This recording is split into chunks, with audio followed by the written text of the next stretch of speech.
to extend equal rights to all of our citizens. But it is precisely this effort that has allowed us to become stronger and more prosperous, while also becoming a more just and a more free society. Like other countries that emerged from colonial rule in the last century, Indonesia struggled and sacrificed for the right to determine your destiny. That is what Heroes Day is all about, an Indonesia that belongs to Indonesians. But you also ultimately decided that freedom cannot mean replacing the strong hand of a colonizer with a strong man of your own. Of course, democracy is messy. Not everyone likes the results of every election. You go through your ups and downs. But the journey is worthwhile, and it goes beyond casting a ballot. It takes strong institutions to check the concentration of power. It takes open markets to allow individuals to thrive. It takes a free press and an independent justice system to root out abuses and excess and to insist on accountability. It takes open society and active citizens to reject inequality and injustice. These are the forces that will propel Indonesia forward, and it will require a refusal to tolerate the corruption that stands in the way of opportunity. A commitment to transparency that gives every Indonesian a stake in their government, and a belief that the freedom of Indonesians have fought for is what holds this great nation together. That is the message of the Indonesians who have advanced this democratic story. From those who fought in the Battle of Surabaya 55 years ago today, to the students who marched peacefully for democracy in the 1990s, to leaders who have embraced the peaceful transition of power in this young century.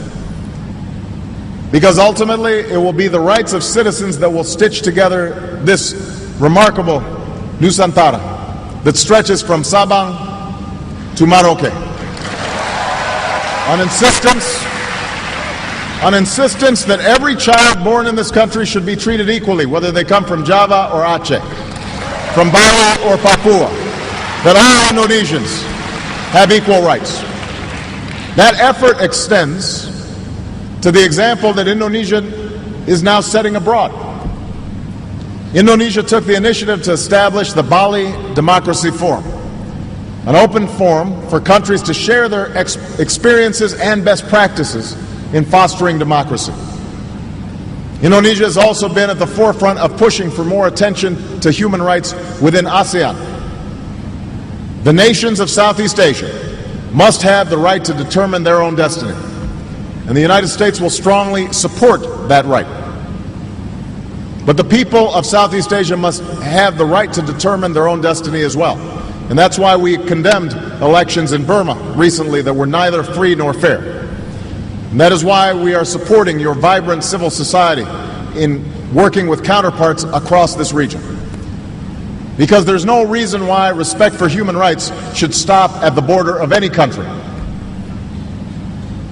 Now, hand in hand, that is what development and democracy are about.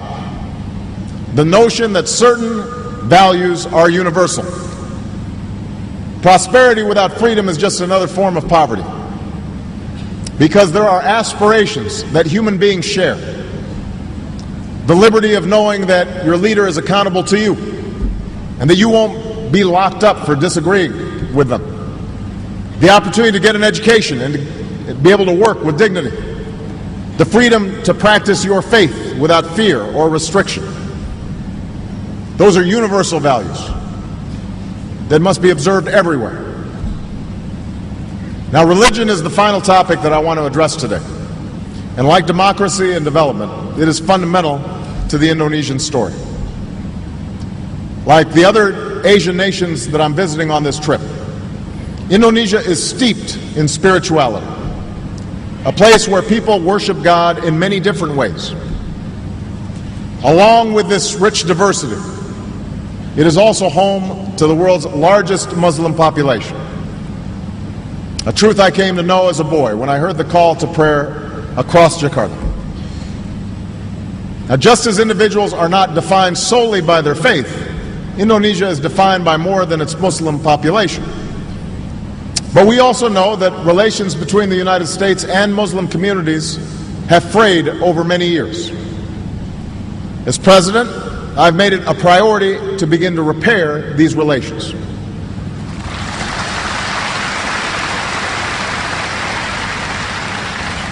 As part of that effort, I went to Cairo last June, and I called for a new beginning between the United States and Muslims around the world, one that creates a path for us to move beyond our differences. I said then, and I will repeat now, that no single speech can eradicate years of mistrust. But I believed then, and I believe today, that we do have a choice. We can choose to be defined by our differences and give in to a future of suspicion and mistrust.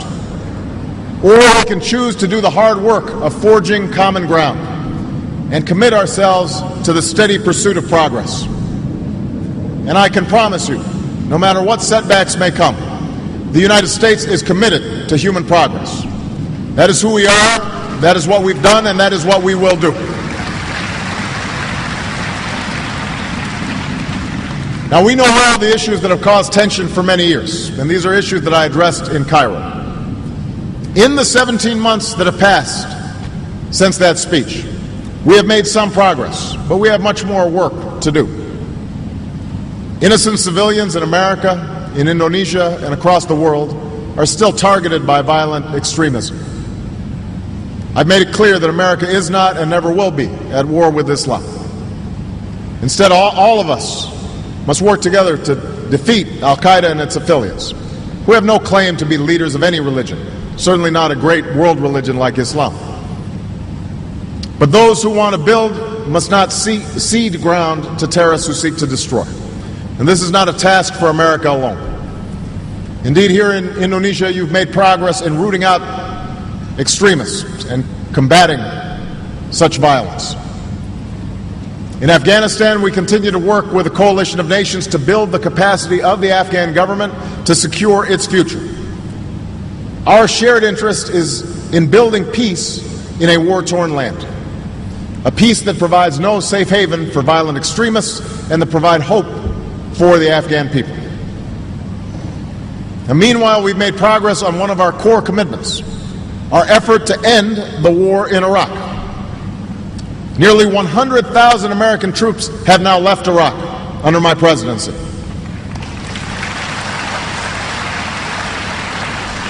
Iraqis have taken full responsibility for their security, and we will continue to support Iraq as it forms an inclusive government, and we will bring all of our troops home.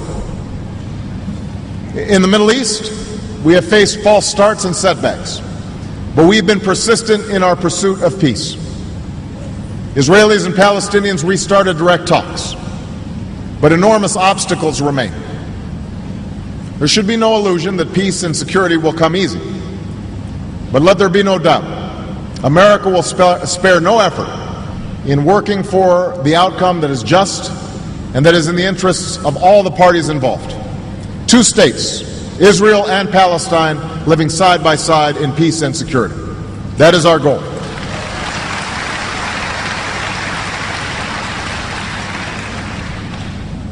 The stakes are high in resolving all of these issues. For our world has grown smaller. And while those forces that connect us have unleashed great opportunity and great wealth, they also empower those who seek to derail progress.